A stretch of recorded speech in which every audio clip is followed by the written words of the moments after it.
Okay, Taf Tzadi Zayin, Seif Yud Gimel.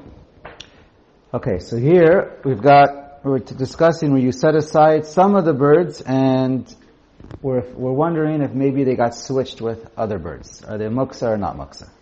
So Yud Gimel, Zimen Shlosha Umatzah Shnayim Mutarim. You set aside 3 of them in one spot, and you come back and there's 2 of them. Mutarim, it's mutter. Those 2 that are remaining are mutter. We assume that one of the 3 left, and your 2 are left behind. They're muchan from before Yom Tov. And we're not assuming that because one left, all of a sudden we're assuming all 3 left and 2 new ones came. Okay? V'afilu hayu mekusharim biyachad menatche mahadadi. So even if they were all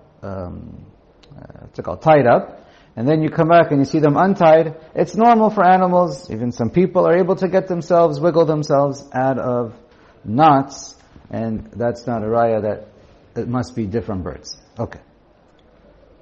Yudalet. Zimin b'toch haken umata lifnei haken. Asurim.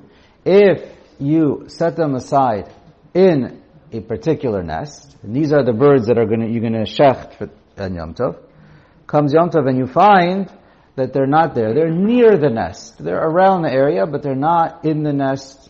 They're not on like the little threshold or some kind of a platform right next to the nest. They're a little bit beyond. So then their asrbis were afraid that maybe these are different birds, just like they were able to walk away kilu from the petach, the doorway, or the nest itself. So then just like they were able to walk away, other birds can walk in their place. They're not even in the same nest. But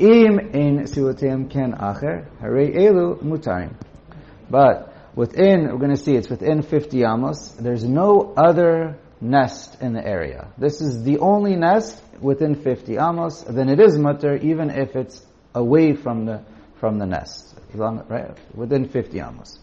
Okay? Because it has to be these ones. We assume it's these ones. I mean, there's no way to know for sure, but right, that's our assumption. You set them aside, chazaka, these are the ones, and you can use them.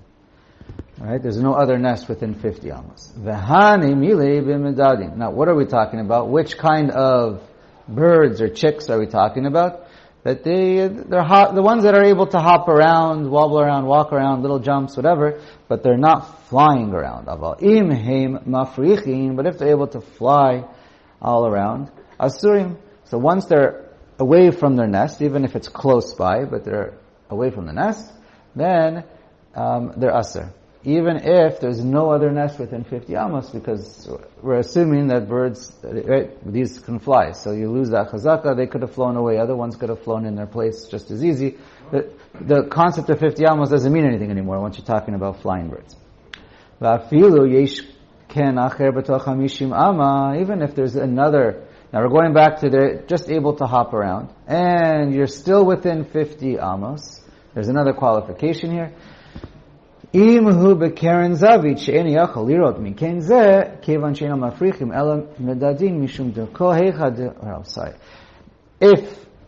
it's around a bend or a corner and they can't see itself, where you find them to where the nest was, there's not a straight line visible access. Okay, so let's keep reading.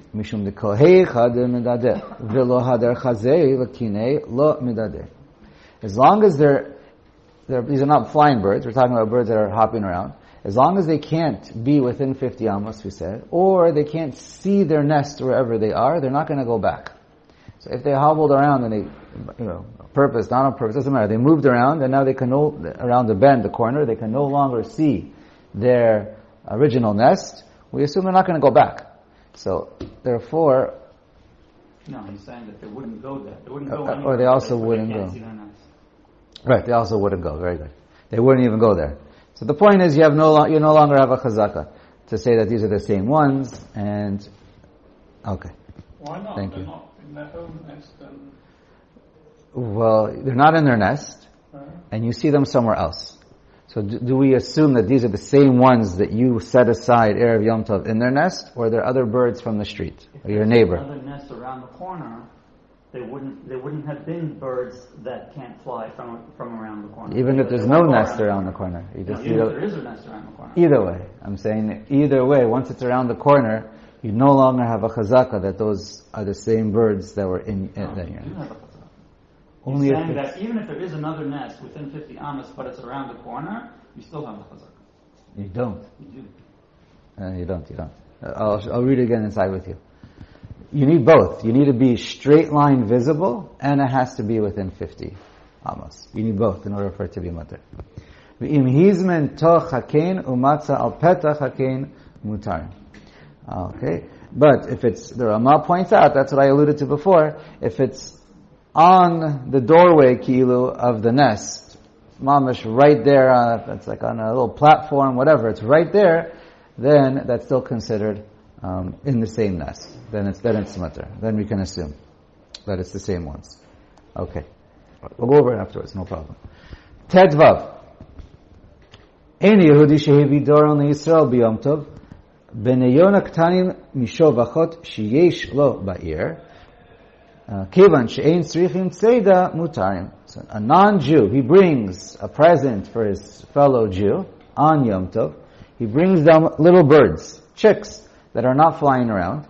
So since they're not able to fly around, we say they're not mechusar tzeda. They're not lacking to be caught.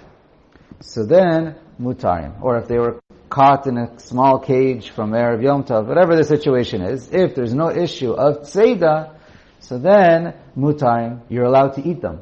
Because there's no problem. What are the two issues we're always worried about? It's tzeda. So we just discussed, we're eliminating, we're eliminating the case of tzeda in this case. Let's say they can't fly. Or they're not muksa. In other words, you can't use a bird that wasn't set aside to normally be used for eating to shecht on Yom Tov. So normally, if you have, so when it comes to a non-Jew, there's no issue of muksa. There's no issue that he set them aside not to eat or to eat. When it comes to a goy, he doesn't have halachos of muksa.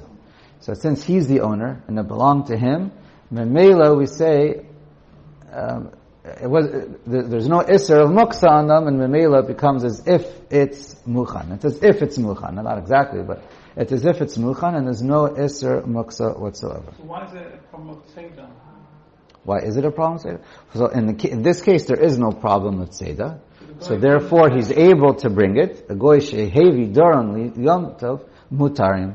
If a goy brings you, Says ain't sorach tzeda. right? There's no iser Seder. If it would be, even if a goy would bring it for you, and he had to capture it on Yom Tov, then it is a problem. Oh, that's my question. Why? Because you're getting benefit from you're getting a benefit from a non-Jew on Shabbos of doing a malacha. No, he wasn't on Mirlach.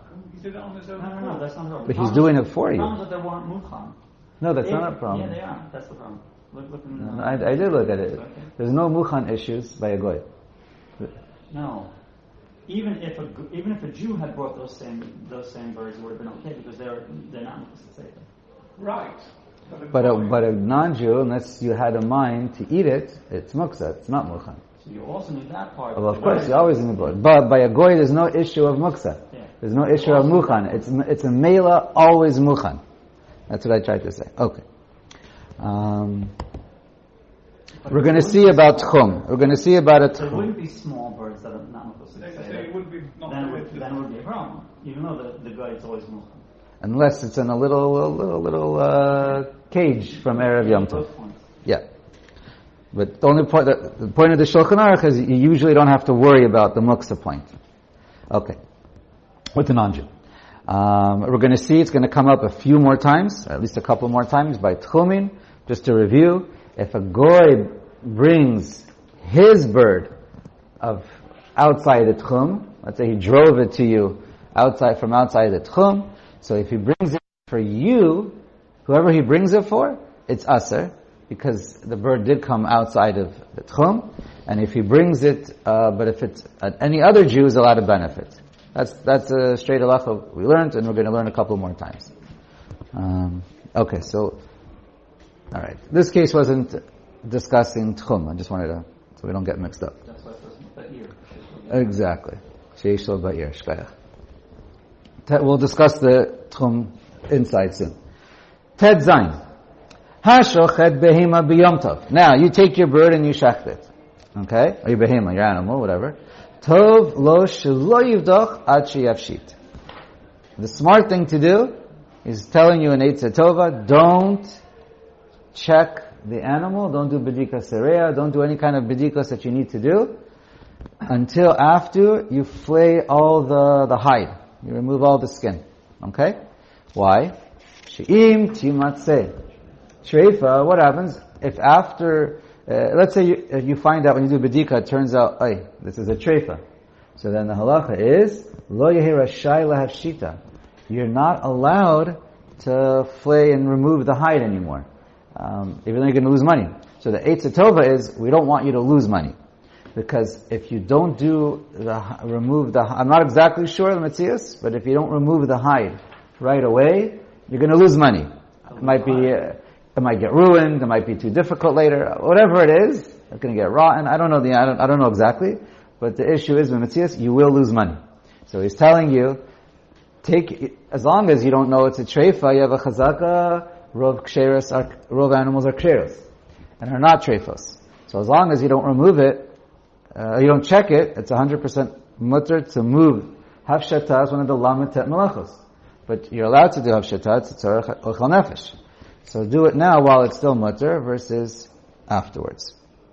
And I just checked with Rav Amitai Ben David, who's one of the world experts on teaching hilchos, treifos, and shechita and all that. So he told me that Metzias is, we're going to see, Mishnah Berurah kind of says the same thing. He says nowadays, the Metzias is rov animals are ksheros and not treifos. And therefore you have no issue with milk and all the other shaylas that come up. Obviously if they don't give them hormones, you have a better chance. But anyways, that's a little side issue. It is relevant coming up, but so you can check today on Yom Tov? 100% you can. Lamaisa we generally don't, especially animals. It's complicated. A lot of them we don't have, and then you're dealing with goyim, and who's going to go there, how are you going to eat it on your... I'm saying, Lamaisa, unless you do it in your house, a little tiny animal or a bird, it's pretty much impossible, Lamaisa, to do it, practically, and who wants to do it anyway? So, okay. And you have a lot to deal with. Who wants to deal with it, and with other animals, and then there's money issues, who's doing it for free? Okay. We're going to see a case also. We're going to see a little bit of the money brought in shortly. What I want to say?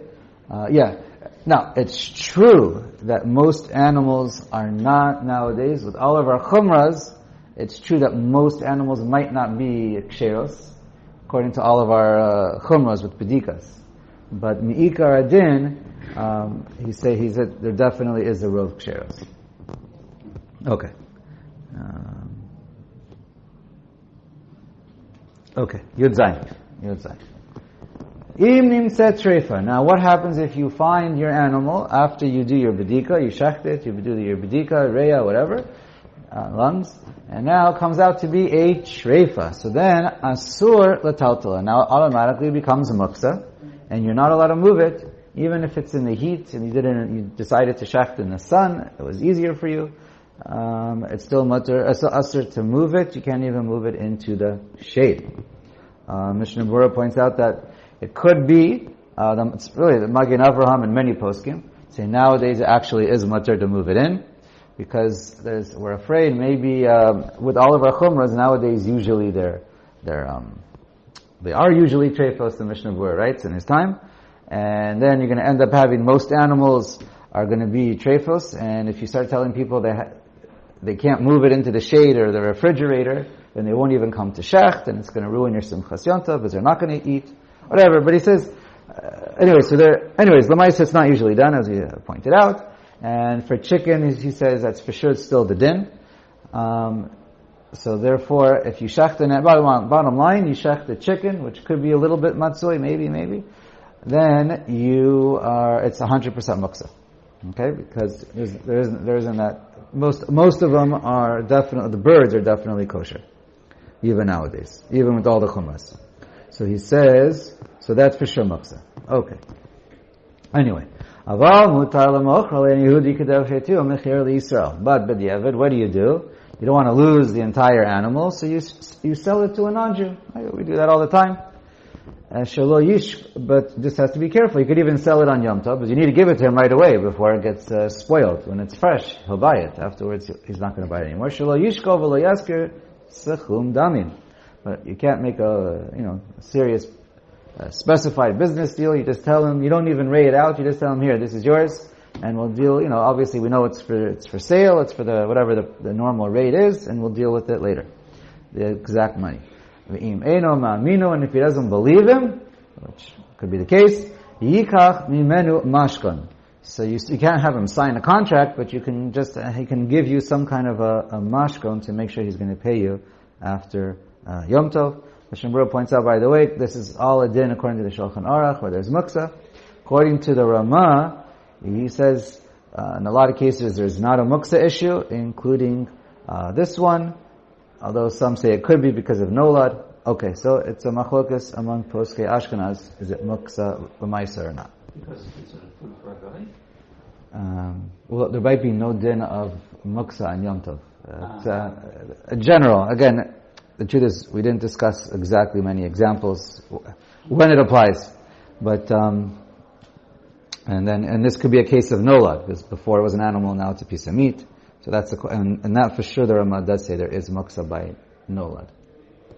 I would say an example is even peels and pits. Before it was part of a fruit, and now it's considered something separate, it's considered waste. So many say that that's considered nolad for the din of muksa. So even though even banana peels or pits could be, I know Kornfeld said that, but, okay. Let's see.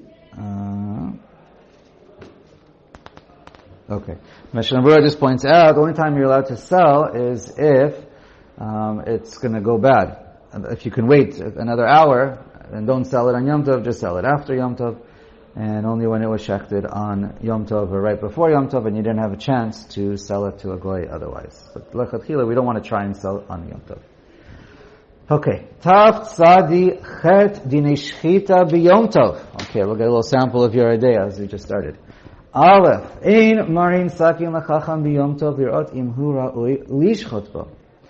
Now, it used to be often that the shochet, the custom was, he wouldn't just check the knife himself, he would bring it to a chacham, someone who's in charge of checking knives, and then he would check. That's how it worked. Nowadays, everyone just checks for themselves. Shema tihiyeh peguma. What are we worried about? That this shochet, often wasn't a Talmid Chacham, he was just a shechter, a butcher, and he wasn't a Talmid Chacham. He would go to the Chacham to check the knife. So we're afraid he's gonna, after he shows it to the Talmid Chacham, the Rav of the year, or whoever, and he's going to tell him, no, this is pagum, it has a pekimot, it has a little nicks, it's not smooth, you can't use it. Okay? So then what's he going to do? V'yilech v'chadedena v'mashchezet, and he's going to go take a stone and sharpen it on Yom Tov. And that for sure, we learned as Asr, it's, again, well, it depends, but we don't want him to do that. It's often Asr to do that. Okay.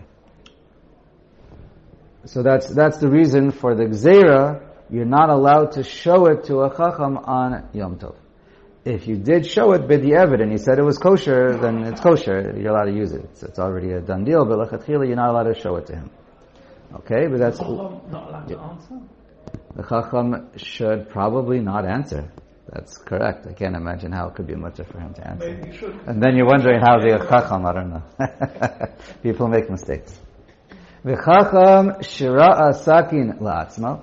But a Talmid Chacham who is allowed to look at his own knife or on his own take a knife and then take a look at it and he sees it's kosher, so then he's allowed to pass it out. Yachol la'ashir la'acharim, he's allowed to pass it out to whoever. Because it's already, he himself did it. We know that when he checks it himself, he's not going to come to sharpen it. And he's the one who's passing out his own knife. So it's not a possibility of this chashash that this shochet is going to come to sharpen his own knife. Haga. Now, nowadays, every shochet does it himself. So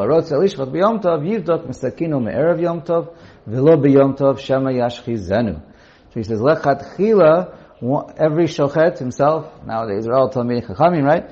Especially the shochtim nowadays. So you should definitely check it only Erev Yom Tov. Don't wait for Yom Tov to check it. Check it Erev Yom Tov. There's also a question, who's considered a Talmidei Chacham?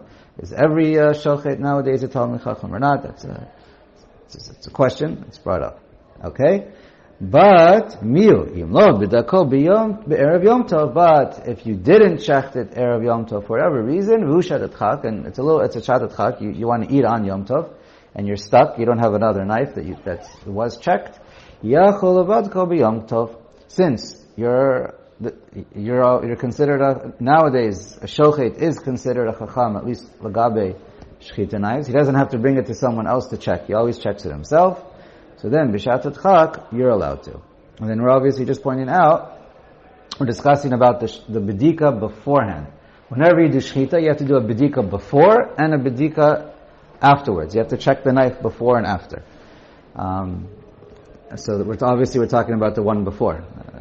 If it's afterwards, it's already done already. You already did the shechita. You don't need it anymore. Does Muhammad agree to this, or you disagree? Assuming he agrees. Assuming he agrees. I don't know. Base. Okay. Yachol laholich sakin v'abema eitzel tabach lishchot v'afilu gedi katan shetzarech la'alicho al ktefo v'alfa pi shehaya efshar laholicham me'etmo. Okay, so now you're allowed to carry, even in a Rishus Harabim, you're allowed to carry a knife, you're allowed to carry the gedi on your back. Right? Obviously, we're not talking about a cow, that's a little heavy, but a little kid that you can put on your shoulders, so that's not a problem. It's not, the whole case is we're not muksa. It has to be, so there's no muksa issues, and there's no hotzah issues, because it's Yom Tov, and it's hotzah is part of ochel nefesh. Even though you could have brought it, etmol, doesn't matter. Hotzah is 100% mutter for ochel nefesh. V'hu hadin she'atabach yachol laholi chasakan sakin eitzel behema. So you could also bring the knife to the behema to the shochet, both directions, there's no problem. Should we stop? Okay.